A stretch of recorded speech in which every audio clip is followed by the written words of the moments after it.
Est-ce que vous avez déjà pensé à votre solution de stockage? Quand on bosse en ligne, quand on est freelance, on manipule énormément de données et les données que vous conservez font partie de votre business. Si vous les perdez, vous risquez gros. Alors, quelles sont les solutions de stockage que vous pouvez envisager? Je vais vous parler de mon expérience, des solutions que moi j'ai retenues et on se retrouve pour en discuter juste après ça.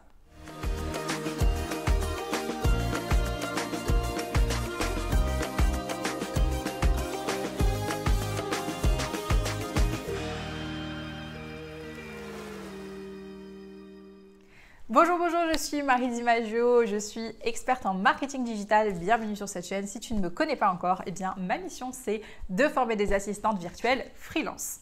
Aujourd'hui, on va parler d'un sujet ô combien important qui concerne la gestion et le stockage des données. Quand on bosse en ligne, et alors particulièrement dans le métier d'assistante virtuelle, on va travailler avec des clients dont le métier principal c'est l'infoprenariat, donc la vente de produits numériques. Ça veut surtout dire qu'on va bosser donc sur un ordinateur pour la plupart du temps et qu'on va manipuler les données, les fichiers et qu'on va se retrouver avec un nombre incalculable de documents, que ce soit des images, des PDF, des vidéos, des formats texte, bref, je vous en passe. Toujours est-il que toutes ces données-là, vous allez devoir les stocker et surtout les sécuriser et les préserver. Alors, quelles sont les solutions de stockage? C'est justement l'objet de cette vidéo. Première solution de stockage, eh bien, évidemment, c'est de stocker les données sur votre propre ordinateur. Selon le type d'ordinateur que vous avez, votre espace de stockage va être différent. Moi, perso, je bosse sur Mac. Ça fait des années que je suis sur Mac.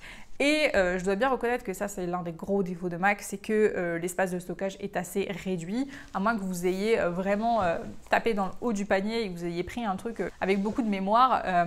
Et encore, même si vous avez beaucoup de mémoire, vous avez peut-être aussi des logiciels qui sont très gourmands que vous avez installés. Je pense notamment à la suite Adobe, si vous faites du montage vidéo, que ce soit Photoshop, Adobe Premiere ou même peut-être Final Cut Pro, bref.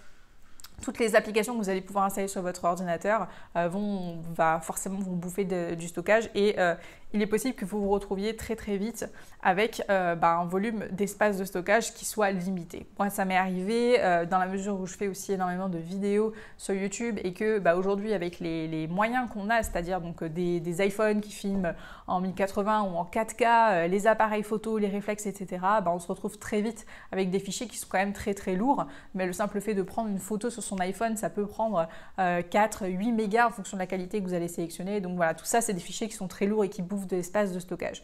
Donc même si la première solution, évidemment, c'est de stocker directement sur votre ordinateur, ça peut vite avoir ses limites puisque vous allez vite vous retrouver à court d'espace de stockage.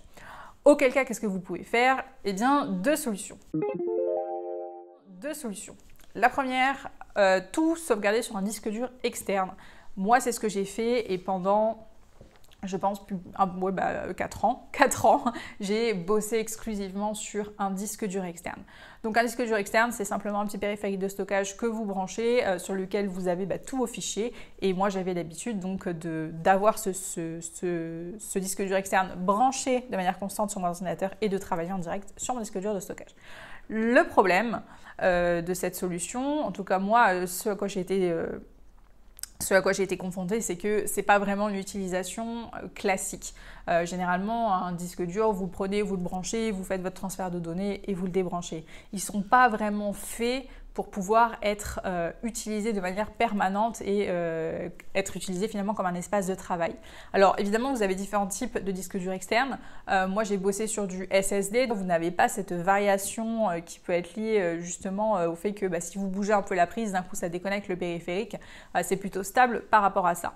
Néanmoins, j'ai été confrontée à un énorme problème quand j'ai changé mon MacBook Pro l'an dernier, c'est que vous avez peut-être dû le remarquer si vous avez acheté un Mac récemment, il n'y a plus de port USB sur les Mac. Aujourd'hui, vous vous retrouvez avec des espaces comme celui-ci là, et du coup, il vous faut forcément un adaptateur si vous bossez sur un disque dur externe. Adaptateur, donc moi je l'ai acheté, le problème c'est que là encore la connectique n'est pas stable, donc mon disque dur ne faisait que se brancher, se débrancher, se brancher, se débrancher, ce qui est le pire truc que vous pouvez faire. Donc du coup il a fallu que je trouve une autre solution. Dernière petite précision avant de passer à la suite, donc dans le système de fonctionnement que j'avais jusqu'à présent, j'avais un disque dur externe et un deuxième sur lequel je faisais une sauvegarde mensuelle. Donc je bossais sur mon disque dur principal et tous les mois je branchais mon deuxième disque dur externe et je faisais une sauvegarde de toutes mes données pour avoir du coup un mois de sauvegarde au moins assuré tous les mois. Parenthèse fermée. deuxième solution, c'est de bosser sur le cloud et de transférer tous vos fichiers sur le cloud. La problématique, c'est que, bon, déjà, il faut payer parce que l'espace de stockage, c'est pas gratos. Donc, vous pouvez passer par des services comme Google Drive, par exemple, comme iCloud si vous êtes sur Mac. Vous allez donc devoir payer quelques euros en fonction de l'espace de stockage dont vous avez besoin et dont vous voulez disposer. La problématique avec ça, c'est que vous n'allez pas pouvoir travailler en local. Quand je dis local, c'est-à-dire que vos fichiers vont être mis sur un réseau. Donc, si vous n'êtes pas connecté à Internet, vous n'avez pas nécessairement accès à vos fichiers et si vous voulez travailler dessus, il faut les télécharger sur votre ordinateur et pouvoir ensuite bosser dessus et donc du coup prendre ce fichier que vous avez sauvegardé et le remettre pour remplacer le fichier qui est sur le cloud. J'espère que vous me suivez. Donc forcément, ça aussi, ça a ses limites et c'est pas extrêmement pratique. Moi, ça fait des années que je me prends la tête avec cette histoire de stockage et cette année, j'ai sauté le pas et je vais vous expliquer tout de suite la solution que j'ai choisie qui est le NAS.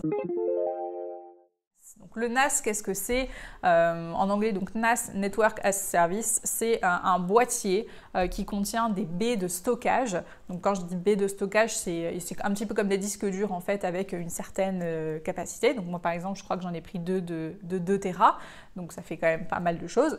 En fonction des NAS, vous avez différentes espaces, donc vous pouvez acheter un NAS avec 2 baies. Moi j'ai un NAS avec 2 baies, vous pouvez avoir un NAS avec 4 baies, 6 baies, voilà, tout dépend évidemment de votre besoin. Déjà 2 baies, je pense que c'est pas mal avant que je le remplisse. Et du coup, donc ce NAS-là, il est branché donc, sur un endroit fixe, donc de chez vous. Si vous bossez chez vous, donc vous branchez votre NAS, vous le connectez à votre réseau et vous allez pouvoir comme ça avoir accès à une adresse et pouvoir accéder à vos fichiers à tout moment. L'avantage, c'est que quand vous serez chez vous et donc quand vous serez connecté finalement sur le même réseau Wi-Fi que votre NAS, vous allez pouvoir travailler sur les fichiers en local. Donc quand je dis en local, c'est-à-dire que vous avez un point d'accès directement sur votre ordinateur et vous allez pouvoir aller chercher les fichiers sur votre NAS, les ouvrir, les modifier, les enregistrer et vous n'aurez pas de double manipulation à faire puisque tout sera sauvegardé en temps réel. Ça, c'est l'avantage une fois que vous êtes, quand vous êtes connecté sur le même réseau Wi-Fi. Si vous vous déplacez maintenant, il y a différentes options. De base, vous pouvez tout simplement accéder à votre NAS avec une adresse, donc il faut être connecté à Internet, où vous allez pouvoir avoir comme ça donc accès à votre NAS, vous rentrez votre identifiant, votre mot de passe et vous avez accès exactement à tous vos fichiers où que vous soyez sans avoir physiquement besoin d'avoir ce fameux disque dur de stockage. De toute façon, c'est un gros truc, je vous insérerai des photos un peu par-ci par-là et des plans. Une autre solution que je n'ai pas encore mise en place et sur laquelle il faut que je me penche, c'est qu'il existe des applications donc, qui sont internes au NAS qui vont vous permettre de créer des répliques de vos fichiers directement sur votre ordinateur pour que vous puissiez y avoir accès en local, même si vous n'êtes pas connecté au réseau. J'espère que c'est clair parce que techniquement, il y a plein de détails et je vous avoue que même moi, à certains moments, je m'y perds. Donc, surtout, n'hésitez pas à me corriger s'il y a des choses que je dis qui vous paraissent pas claires ou pas cohérentes. L'idée, c'est qu'on puisse justement partager ensemble, que chacun puisse donner sa méthode et qu'on essaie de trouver une solution à tout ce bazar.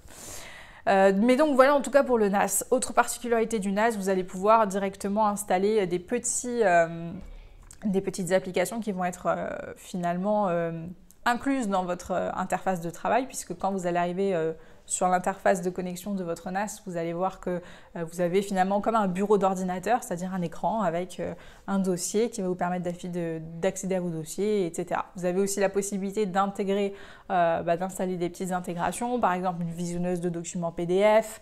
Vous allez pouvoir aussi évidemment, et ça c'est extrêmement important, donc le protéger avec un antivirus pour éviter toute attaque et toute intrusion sur votre NAS. Ça fait vraiment partie des choses qui sont importante à faire quand vous avez un NAS, c'est de sécuriser son accès pour éviter, encore une fois, que des personnes malveillantes viennent vous hacker vos données. Et tout un tas de petites applications. Je vous avoue que je n'ai pas non plus encore tout exploré. Mais une chose est sûre, depuis que je bosse sur mon NAS, depuis que j'ai acheté ce NAS, et franchement, c'est sans commune mesure, je ne regrette pas cet investissement. Et puis on parle d'investissement, effectivement le NAS c'est quelque chose qui coûte cher. J'ai déboursé plusieurs centaines d'euros, je ne sais plus combien, 300 ou 400 euros pour pouvoir acheter donc à la fois le NAS mais aussi les baies de stockage. Donc c'est un réel investissement.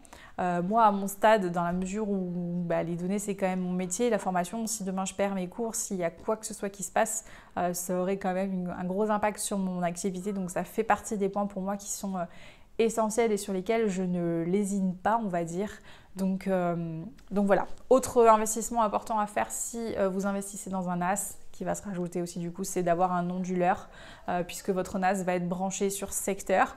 S'il y a la moindre coupure d'électricité, s'il se passe quoi que ce soit dans votre réseau, ça peut faire griller votre NAS, et là pour le coup, ce serait encore une fois catastrophique. Donc l'onduleur, il va permettre justement de faire tampon et de protéger votre NAS. Je vous le dis parce que ça m'est déjà arrivé. Pas avec un NAS, mais avec un chargeur d'ordinateur de Mac. Je me rappelle la toute première fois que j'ai acheté mon Mac, donc c'était en 2010. Donc j'ai acheté mon Mac, j'étais trop contente. À l'époque, il était blanc, je le trouvais trop beau. Et donc j'avais le chargeur. Et le soir, j'étais là, toute contente, en train de le charger. Et je sais plus ce qu'il y a eu. Il y a eu de l'orage, il y a eu un truc. Et mon chargeur a grillé. J'ai dû débourser 150 euros dès le lendemain de l'achat de mon Mac pour pouvoir racheter un chargeur. J'étais juste dégoûtée. Et tout ça parce que j'avais pas d'onduleur. Donc voilà, c'est des choses auxquelles il faut penser. Je sais que c'est de l'investissement, mais je peux vous assurer que le jour où vous avez un problème, là vous êtes bien content. C'est un peu comme les assurances, on n'y pense pas, on n'y fait pas attention, et par contre le jour où on a un souci, on est très content de les avoir. Donc voilà. Voilà un petit peu pour mon partage d'expérience sur le stockage des données, sur ce que moi je fais. N'hésitez pas à me partager vos astuces, votre utilisation, je serais très curieuse de savoir. N'hésitez pas à partager tout ça en commentaire. Mettez un petit pouce en l'air si cette vidéo vous a plu. Abonnez-vous si ce n'est pas encore fait et je vous dis à très bientôt pour une prochaine vidéo. Ciao! Si tu cherches un projet pour te reconvertir sur le web, pour travailler depuis chez toi, à ton rythme et d'où tu veux, alors il faut absolument que tu t'intéresses au métier d'assistant virtuel. Si tu veux en savoir plus, clique vite sur le lien qui est dans la description et je t'expliquerai tout ce qu'il y a à savoir sur cette activité, ainsi que sur mon programme de formation en ligne.